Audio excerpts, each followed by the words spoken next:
শান্তি আমরা চাই, কিন্তু শান্তির সংজ্ঞা সবার আলাদা।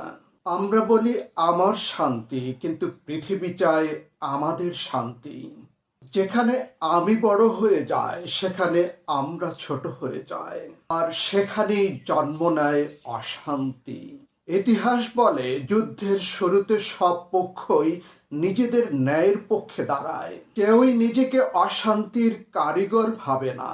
কেউ মতাদর্শের নামে, কেউ নিরাপত্তার নামে, আবার কেউ উন্নয়নের নামে। যার চূড়ান্ত উদ্দেশ্য থাকে কর্তৃত্ব, অস্ত্র বিক্রি, বাজার দখল।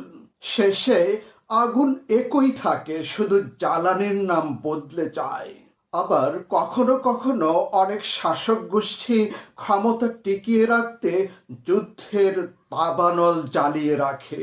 যুদ্ধে শাসক পক্ষের ক্ষতির প্রকারভেদ থাকতে পারে, কিন্তু সকল পক্ষের প্রজারা ভয়াবহ ক্ষতির শিকার হয়ে থাকে।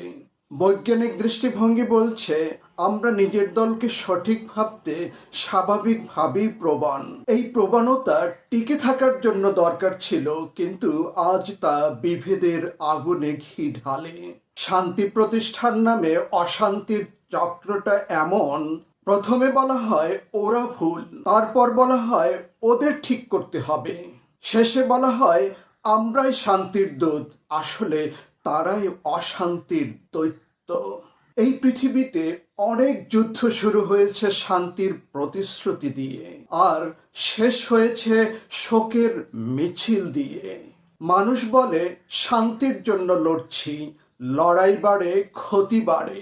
তারপর বলে এখন শান্তি দরকার, অর্থাৎ আগুন লাগিয়ে পানি খোঁজে। যে মানুষ আজ যুদ্ধের পতাকা হাতে দাঁড়ায়, সেই কাল শান্তির কবুতর উড়ায়।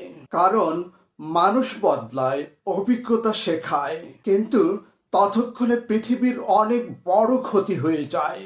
সত্যি কথা হলো মানুষ শান্তিপ্রিয়, কিন্তু অহংকার অশান্তিপ্রিয়। আর অতিরিক্ত শক্তি মানুষকে অহংকারী করে তোলে। যেদিন এই পৃথিবীতে শক্তির ভারসাম্য প্রতিষ্ঠিত হবে, সেদিন পৃথিবী শান্তির মুখ দেখবে।